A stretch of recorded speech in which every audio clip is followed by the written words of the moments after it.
You're a McDonald's franchise owner and you're losing $625 every single day. Your ice cream machine is broken again, displaying this helpful error message. You call the only repair company you're legally allowed to use. They'll send someone out in 3 days and the service call will cost $315. But here's what they don't want you to know. Your machine isn't actually broken.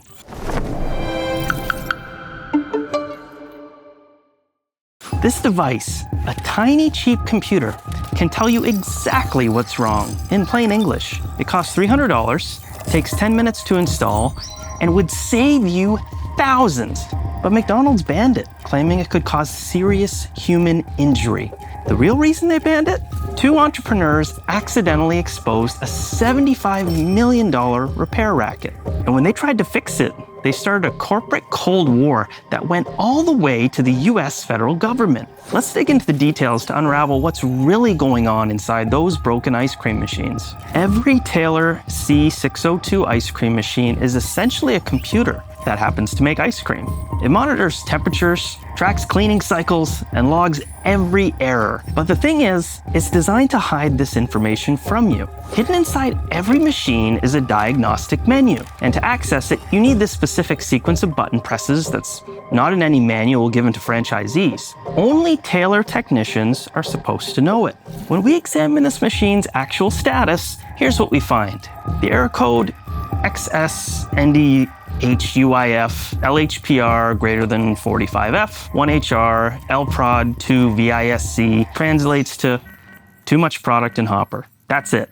A 30-second fix that any employee could do, but the machine won't tell you that. Instead, it locks you out for 4 hours and demands a technician. Here's what's really damning. Taylor makes virtually identical machines for other restaurants, but those don't break nearly as often. The McDonald's version has been deliberately engineered to be more sensitive, more likely to fail, and harder to diagnose. But why would they do this? To understand how we got here, we need to go back to 1956, when Ray Kroc made a handshake deal that would create one of the most profitable repair monopolies in history. Kroc needed milkshake machines for his growing McDonald's empire. The Taylor company offered an exclusive deal. They'd supply all the machines forever. It seemed like a partnership made in heaven. But here's what Kroc didn't anticipate. Taylor wasn't just selling machines. They were selling a subscription service. Today, 25% of Taylor's revenue, $75 million per year, comes from repairing McDonald's machines. That's more money than many companies make in total revenue. But the real genius came in 1998, when the Digital Millennium Copyright Act made it illegal to bypass digital locks on copyrighted devices. Taylor realized they could weaponize copyright law to protect their repair monopoly. They claimed their diagnostic menu was protected intellectual property. Suddenly, fixing your $18,000 machine became a federal crime. If you're thinking that sounds pretty convenient for Taylor, yeah, pretty much. Enter Jeremy O'Sullivan and Melissa Nelson, 2 entrepreneurs who just wanted their frozen yogurt business to work. Their Taylor machines kept breaking, costing them hundreds of dollars every week. So they did what any frustrated engineers would do. They hacked it. Taylor C602 machine isn't just making ice cream. It's running constant diagnostics. Every sensor monitors temperature and pressure. Every motor reports its operational status, all communicating through internal data channels that franchisees can't access. Kytch didn't just guess what was wrong. They found a way to read these internal communications. They connected a small computer directly to the same data channels the machine's components use to talk to each other. They then employed a technique known as hardware-level network sniffing. They connected to the GPIO pins, which are essentially the machine's exposed electrical arteries. This effectively allowed root access to the operating system, direct, unrestricted control over everything. They plugged into protocols like SM Bus, the system management bus, which is a constant stream of status updates, alerts, and coordination messages flowing between all of the parts. It's a low-speed, 2-wire highway that lets components like temperature sensors and motor controllers communicate data. By connecting to the GPIO pins, the Raspberry Pi, which is a credit card-sized computer costing less than $50, used by Kytch, effectively joined the machine's inner circle, gaining direct, unfiltered access to every operational parameter and error state. But here's where it gets interesting. They weren't just reading the data, they were translating it. These internal conversations aren't spoken in plain English. Machines use specialized languages, or protocols to be precise, to communicate. O'Sullivan and Nelson were performing protocol analysis, essentially reverse engineering the machine's secret language. Just like a cybersecurity expert dissecting malware traffic to understand its hidden commands, turning opaque error codes into step-by-step repair instructions. Instead of error XS NDH UIF, their device, called Kytch, would tell you hopper overfilled, reduce product level, and restart cycle. Simple, clear, actionable. Kytch translated the machine's data into something useful. Their device acted as a mini web server, exporting the critical machine data via HTTP, even allowing real-time WebSocket updates to your phone. The results were immediate. Downtime dropped by 60%. Repair costs plummeted. Word spread through the McDonald's franchise community like wildfire. By November 2020, Kytch had 500 customers, and sales were doubling every quarter. Franchisees were finally beating the system, saving thousands of dollars and serving ice cream to their customers. O'Sullivan and Nelson were making serious money. We're talking about substantial monthly revenue from subscription fees across hundreds of locations. Kytch charged monthly subscription fees to franchisees for the diagnostic service, and with hundreds of locations signed up, the revenue was substantial. But then came the corporate equivalent of a nuclear strike. In November 2020, every McDonald's franchisee received an email warning them to remove Kytch devices immediately. The reason? They could cause serious human injury. What?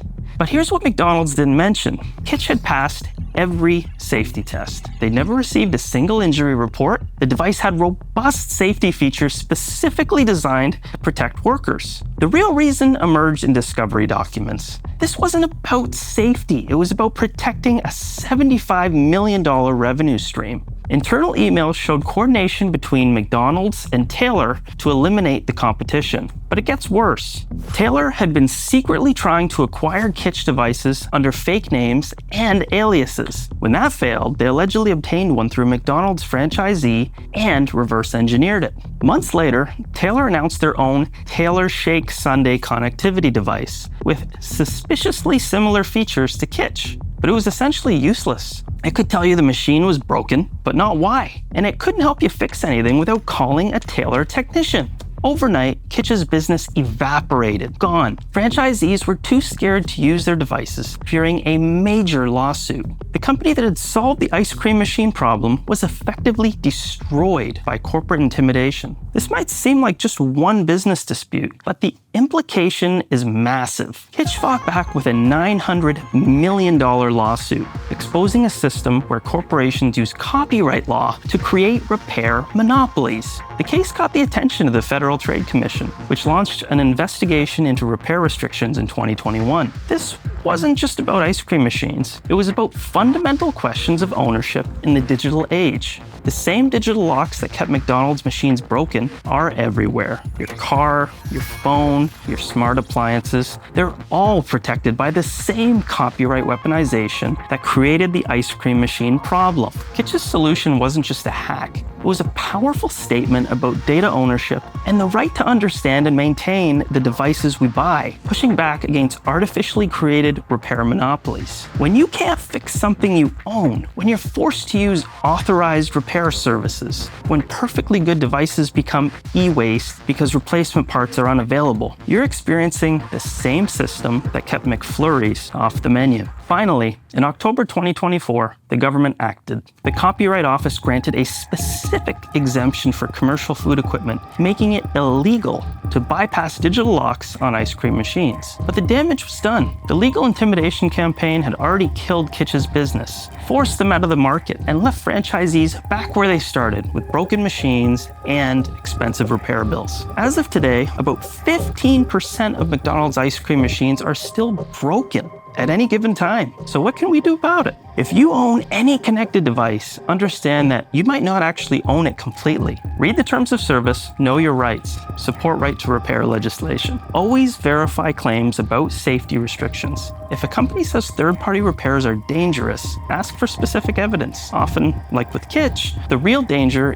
is to their profit margins. Forge a digital forensics mindset. Things aren't always what they seem. That broken machine might just be locked down. That necessary repair service might be artificially created scarcity. The good news? When people push back, things can change. From European smartphone repair laws to American agricultural equipment exemptions, we're looking at you, John Deere. Consumer pressure works. The next time you can't get a McFlurry because the machine is broken, I hope this story will be triggered in your head. The question is, who gets to do the fixing? Sometimes the biggest hack of all is just making things work the way they should.